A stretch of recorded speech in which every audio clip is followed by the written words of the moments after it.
A special thank you to each of our subscribers who make this channel possible. Here's today's story. In a significant development in the ongoing conflict between Israel and Hamas, 3 Israeli captives were released on Saturday in a carefully orchestrated handover that has sparked the release of 183 Palestinian prisoners from Israeli jails. This exchange marks the latest phase in a ceasefire agreement that has been in place since January 19th, following 15 months of intense Israeli military actions against Gaza. The hostages, identified as French-Israeli dual national Ofer Calderon, Israeli citizen Yarden Bibas, and American-Israeli dual national Keith Siegel, were handed over to Red Cross officials at 2 separate locations in Gaza. Calderon and Bibas were released in Khan Yunis, while Siegel was transferred in Gaza City. As the 3 captives made their way back to Israel, the release of the Palestinian prisoners commenced. Among the 183 Palestinians released, 111 had been detained after the escalation of violence on October 7, 2023, with many serving lengthy sentences in Israeli prisons. The first bus carrying 32 of these released individuals arrived in Ramallah, where jubilant scenes unfolded as families embraced their loved ones. Among the released was an elderly Palestinian man transported in a wheelchair, highlighting the diverse demographics of those imprisoned.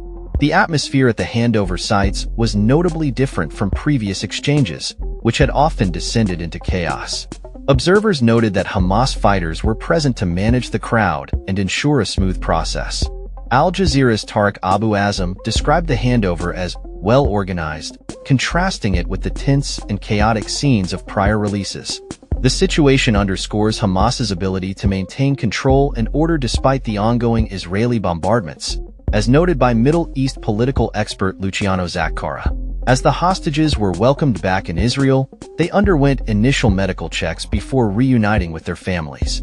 However, the fate of Yarden Bibas' wife and 2 young children, who were also taken hostage, remains uncertain, casting a shadow over the day's events. The ongoing negotiations are set to continue, with discussions scheduled to begin on Tuesday regarding the release of more captives and additional Palestinian prisoners. The ceasefire, facilitated by Egyptian and Qatari mediators, has remained largely intact despite sporadic accusations of violations from both sides.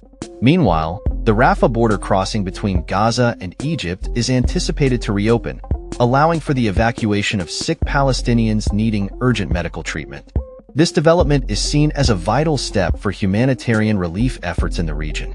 The recent exchanges have reignited discussions on the broader implications for Israeli-Palestinian relations, with analysts warning that the release of prisoners does not alleviate the harsh conditions many Palestinians face in Israeli detention.